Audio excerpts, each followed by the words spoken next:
Oke, kali ini aku bakal ngejelasin asymmetric cryptography, yaitu sistem kriptografi yang menggunakan satu pasang kunci yang saling berkaitan, yaitu private key dan juga public key. Nah, nanti bakal ngejelasin sampai ke kriptografi Elgamal juga. Nah, pertama dalam asymmetric cryptography itu ada yang namanya key generation, yaitu key yang dibuat dengan algoritma kriptografi tertentu berdasarkan problem matematika one-way function atau discrete logarithm problem, sehingga menghasilkan dua key yang saling berkaitan. Nah, itu one-way function itu apa, sama DLP itu apa, nanti bakal aku jelasin selanjutnya. Nah, jadi kan ada dua key yang saling berkaitan. Nah, itu ada yang namanya public key yang akan dibagikan ke public dan juga private key yang akan tetap private. Nah, ideanya itu agar komunikasi dapat dilakukan dengan aman, di mana siapa saja dapat mengenkripsi pesan menggunakan public key, dan namun hanya pemilik private key yang dapat mendekripsi pesan tersebut. Contohnya seperti ini. Nah, ini dalam usage-nya yaitu digital signature, di mana Alice dia itu menandatangani pesannya dengan private key miliknya. Nah, jika ditandatangani oleh private key milik Alice, maka pesan tersebut jika diverifikasi dengan kunci public key milik Alice ini sudah jelas bahwa ini adalah pesan milik Alice, karena dengan mengunci pesan dengan private key-nya Alice hanya bisa dibuka dengan public key-nya Alice. Ini adalah contoh dalam encryption sistemnya. Katakanlah Bob ingin mengirimkan pesan kepada Alice dengan cara yang aman tanpa diketahui oleh orang lain.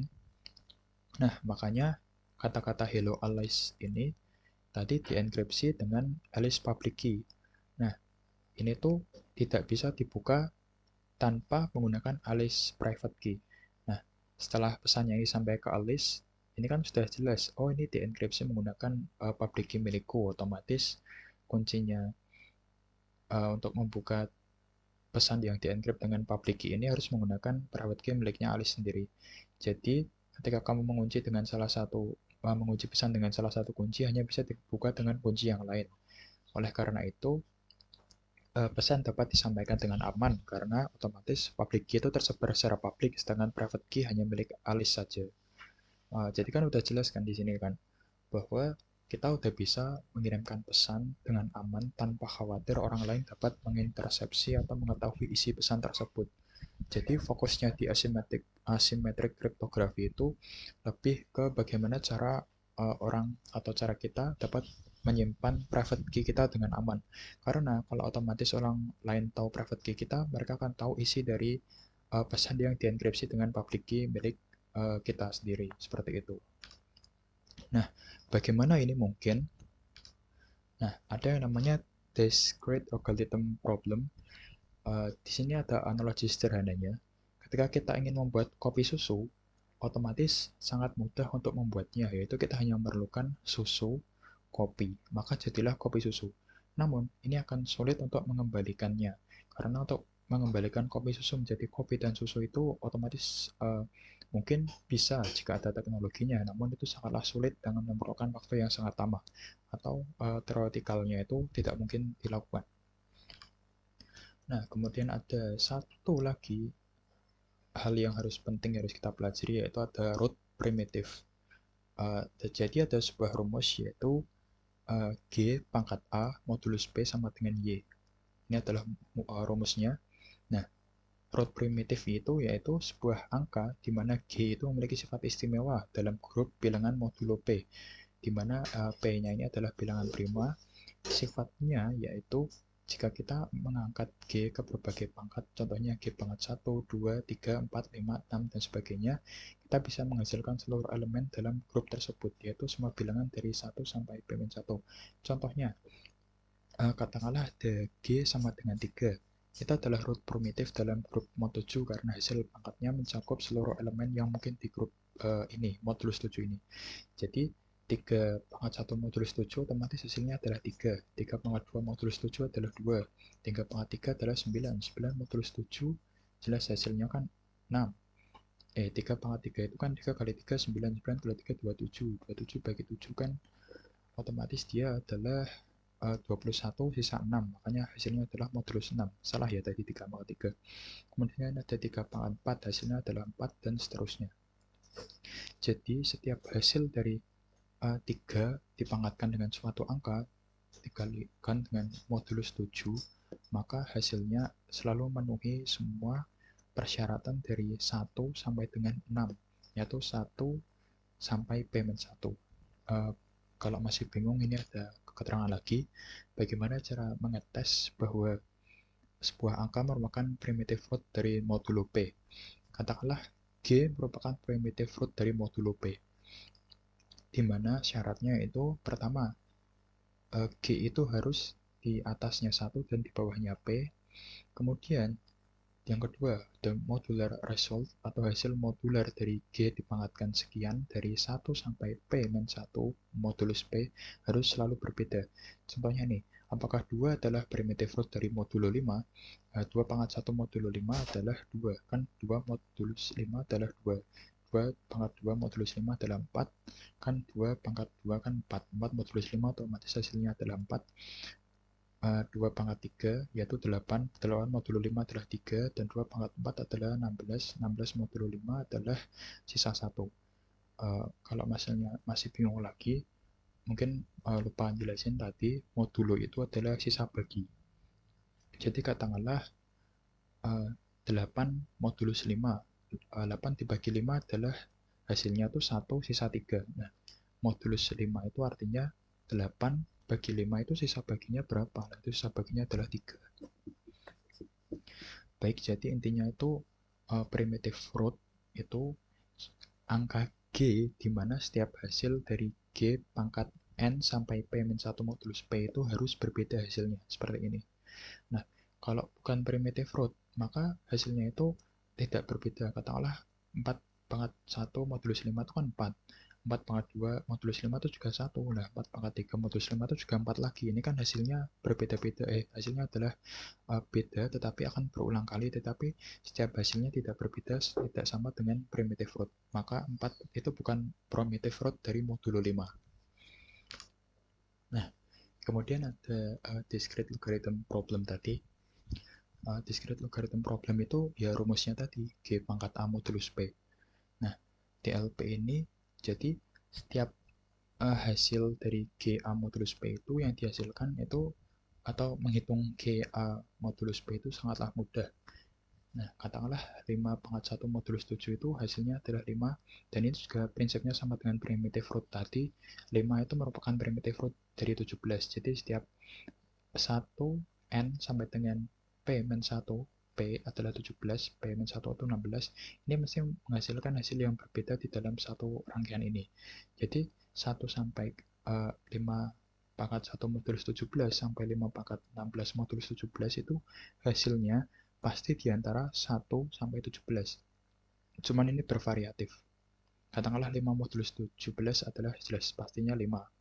Seperti itu. Nah, ini adalah contoh lainnya, yaitu yang kedua. 5/2 modulus 17 itu hasilnya pasti 8. Dan 5/3 modulus 17 pasti hasilnya adalah 6. Ini pun di setiap hasil modulus dan juga pangkat G pangkatkan A ini hasilnya pasti di antara 1 sampai dengan 17. Jadi ini merupakan primitive root juga. Nah, ini adalah hasilnya semuanya. Karena hasil 5 pangkat A modulus 17 menghasilkan semua bilangan dari 1 hingga 16 tanpa ada yang terulang, maka 5 adalah primitive root untuk mod 17. Kita paling mudah adalah menghitung satu per satu. Dari 5/1 modulus 17 adalah 5, 5/2 modulus 17 adalah 8, sampai 5/16 modulus 17. Di sini ada angka semua hasilnya itu berbeda. Jadi 1 ada, 2 ada, 3 ada, 4 ada, 5 ada, 6 ada, 7 juga ada, 8, dan sampai dengan hasil 16 tadi. Nah, jadi untuk DLP atau discrete logarithm problem itu akan sangat mudah untuk menghitung 5 pangkat X modulus P. Karena contohnya tadi adalah semua ini sangatlah mudah dihitung dengan matematika. Tetapi untuk mengembalikannya itu sulit kalau kita tidak mengetahui nilai X-nya. Contohnya 5X modulus 17 sampai dengan 12. Nah, 12 itu apa?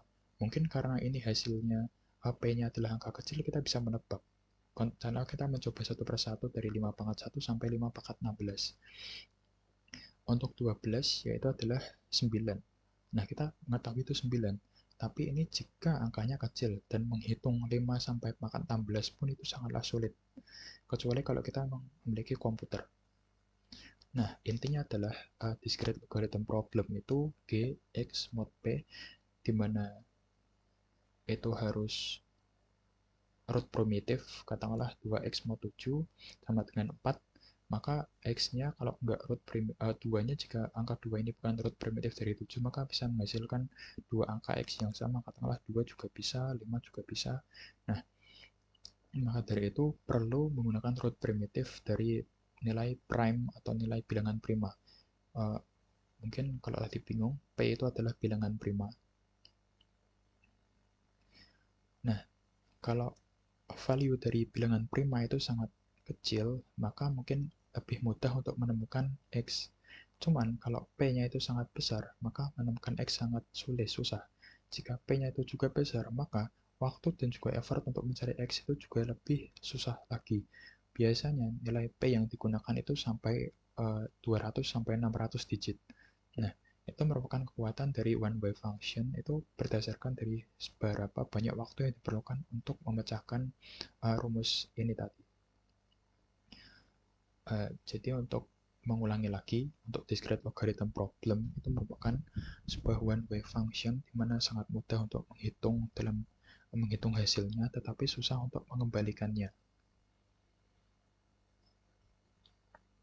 Rumusnya itu yaitu G pangkat A modulus P, dan P harus bilangan prima.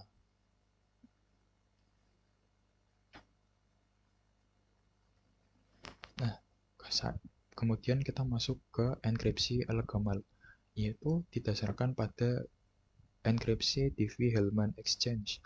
Perbedaannya, public key langsung digunakan untuk mengenkripsi dan private key langsung digunakan untuk mendekripsi. Nah, kita jelaskan dulu apa itu Diffie-Hellman exchange-nya ya. Jadi, di Diffie-Hellman exchange itu, katakanlah Alice sama Bob itu sudah setuju pada public parameter, yaitu P adalah nilai primanya adalah 23 dan G atau generatornya itu adalah 5. Dan di sini Alice memilih angka 4 dan Bob itu memilih angka 3. Kemudian itu menghitung mungkin agar lebih besar. Nah, di sini kan jadi Alice itu mengkombinasikan secret key A-nya dalam perhitungan yaitu 5 modulus 23, di mana G pangkat A mod P. Nah, A-nya itu adalah secret key-nya sama juga dengan Bob. Kemudian saling bertukar. Setelah itu dikalikan lagi atau dihasilkan lagi, karena ini adalah 10 dimasukkan lagi dan kemudian dikalikan atau dipangkatkan dengan kuncinya Alice lagi dan akan menghasilkan nilai yang sama. Mungkin kalau masih belum jelas,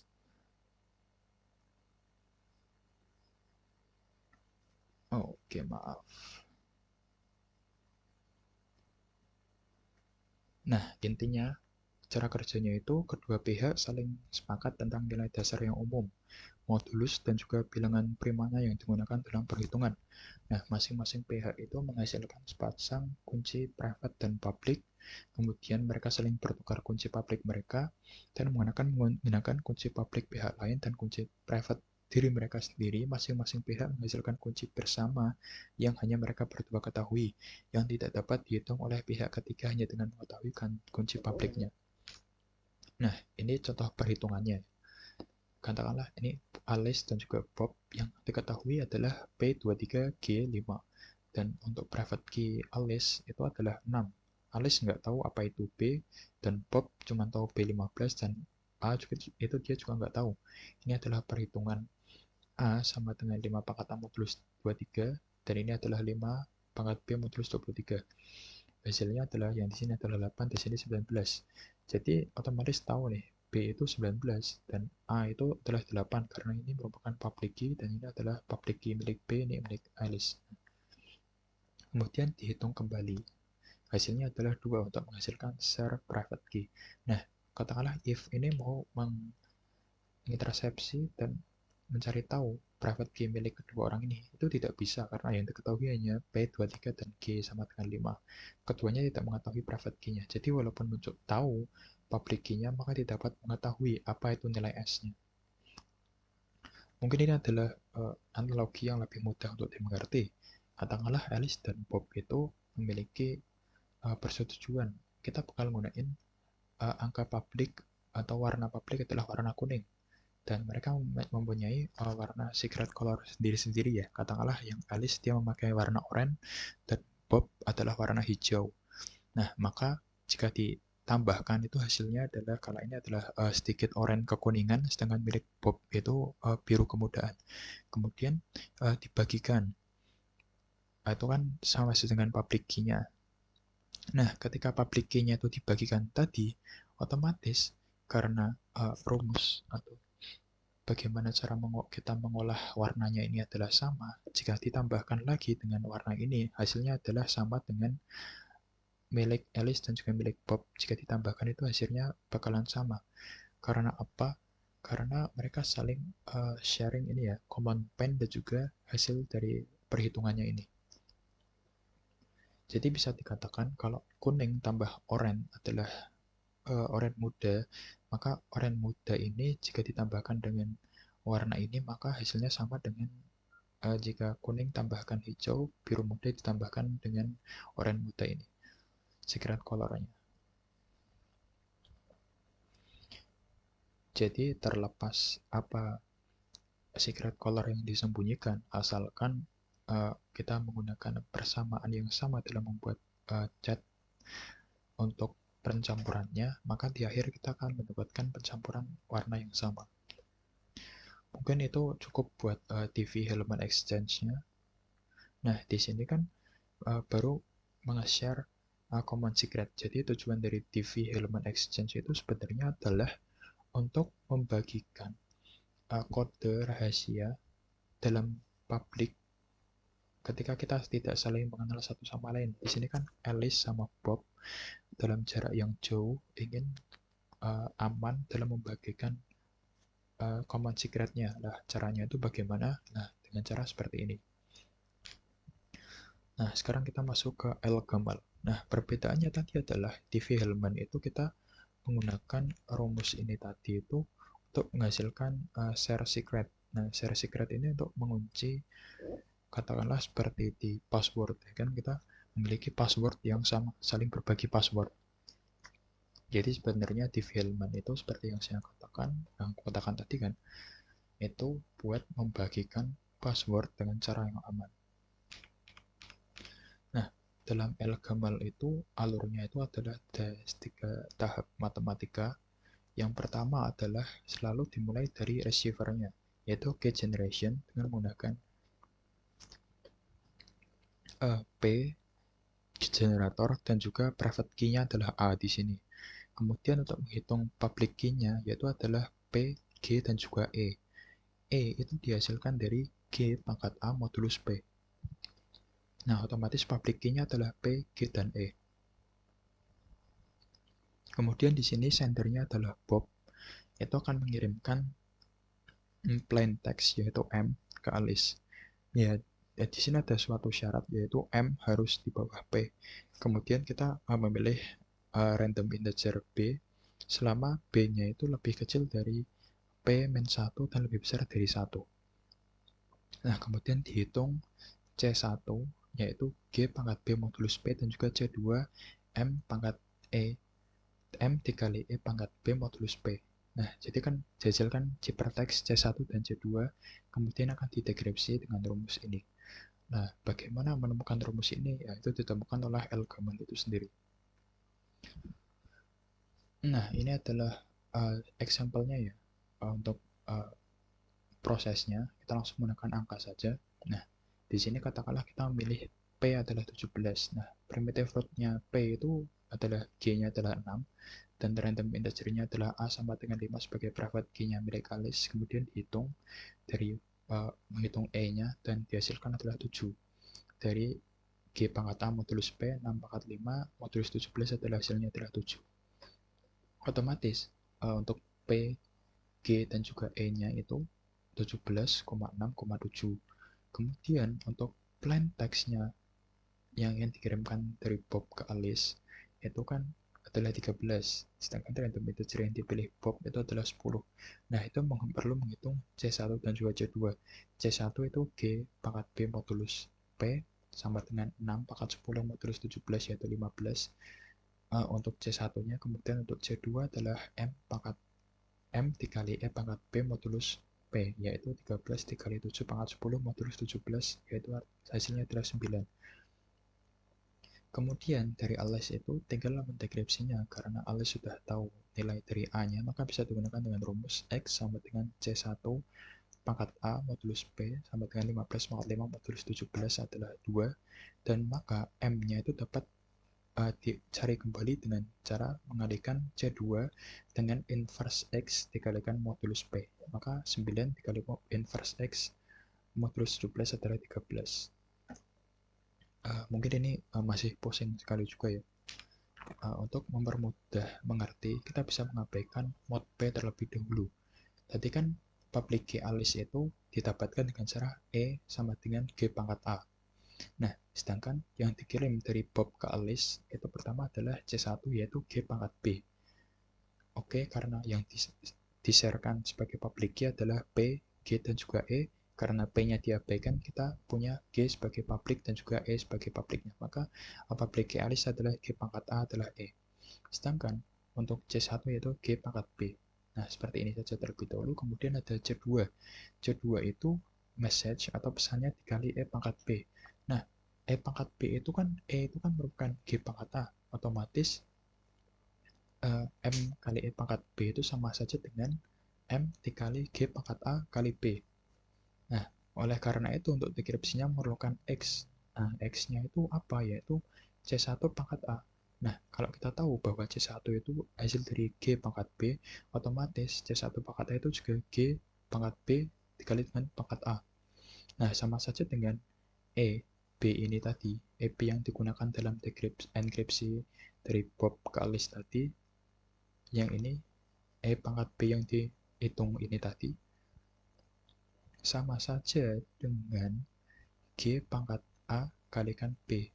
Sedangkan G pangkat A itu kan sudah diketahui oleh Alice dan hanya diketahui oleh Alice kan, karena A adalah private key. Nah, sama saja dengan C1 pangkat A, yaitu G pangkat B dikalikan pangkat A. Nah, dalam rumus matematika, G pangkat B dikalikan dengan pangkat A sama saja dengan G pangkat A kali pangkat B sama saja dengan G pangkat AB. Oleh karena itu, bagaimana LGML itu bisa digunakan langsung menggunakan public key untuk mengenkripsi pesan dan langsung didekripsi. Nah, selanjutnya kan karena udah tahu nih kalau ini tadi ya, X itu kan tujuannya mencari X, yaitu C1 pangkat A itu untuk mencari E pangkat B ini. Nah, E pangkat B itu kan sama saja dengan C1 pangkat A. Nah, pada tahap ini kan Alice sudah tahu E pangkat B yang harus digunakan yaitu C1 pangkat A. Selanjutnya tuh bagaimana menghitung atau mencari M-nya, yaitu dengan cara C2 dikali dengan X inverse dikalikan dengan modulus P. Nah, kenapa harus inverse X? Dalam perkalian biasa, nah ini untuk menghitungnya tadi itu kalau perkalian biasa itu C2 sama dengan M kali X. Maka untuk menghitung M itu jelas cuman C2 dibagi X gitu aja kan. Namun dalam dunia modulo itu tidak ada pembagian biasa, harus menggunakan inverse modulo. Dalam modulo itu tidak ada pembagian langsung, hanya bisa kali inverse, yaitu representasi dari ini dalam modulo itu harusnya dengan M sama dengan C2 dikali X inverse mod P atau inverse X mod P. Nah, pada dasarnya itu mengalihkan dengan inverse modulo itu sama dengan membagi dalam aritmatika biasa. Jadi ini sama saja dengan ini. Yap, begitulah. Nah, ini adalah keuntungan LGML otomatis berdasarkan DLP kan. Dan dia menggunakan kunci public dan juga kunci private. Dia memiliki sifat homomorphic untuk beberapa operasi dan enkripsi dan dekripsi yang relatif sederhana. Karena perhitungan matematika ini bisa dilakukan dengan cepat dengan menggunakan komputer. Nah, bisa juga digunakan untuk digital signature pada aplikasi lainnya. Nah, kelemahannya jelas ya, ukuran ciphertextnya itu lebih besar dibandingkan RSA. Kalau RSA kan dia sama menggunakan public dan juga private, cuma lebih kecil ukuran ciphertextnya. Dan kecepatannya lebih lambat karena operasi eksponen modulo tadi ya. Eksponen modulo itu yang G pangkat A, B, kemudian modulus B, dan lain-lain. Nah, kemudian tidak efisien untuk enkripsi data besar atau memerlukan nilai acak unik yang aman untuk setiap pesan, yaitu nilai B-nya tadi. Ini adalah nilai B, yaitu nilai acak unik yang diperlukan untuk C1. C1 itu diperlukan untuk CLS untuk menghitung X yang digunakan untuk memecahkan message dari C2. Kemudian tergantung pada DLP. Nah, DLP itu kan tadi problemnya cuman sulit dibalikan aja. Sebenarnya bisa terancam oleh komputasi kuantum. Kedepannya komputasi kuantum, jika ada superkomputer yang sangat cepat, maka untuk membalikan operasi baik DLG maupun RSA itu bisa dapat dilakukan dengan mudah. Karena kelemahan enkripsi asimetrik itu sebenarnya adalah angka kecil, yaitu angka primanya, katakanlah contohnya tadi adalah di sini menggunakan angka prima adalah 17, ini bisa di brute force. Sedangkan jika P-nya adalah 600 digit angka prima, 600 itu sangat banyak sekali, maka itu sangat sulit untuk di brute force dan memerlukan waktu lama. Sedangkan dengan menggunakan komputasi kuantum, otomatis akan lebih cepat. Nah, yang keenam adalah memerlukan modulus besar tadi ya, nilai prime-nya, yang akan mempengaruhi performa pada perangkat terbatas. Baik, terima kasih.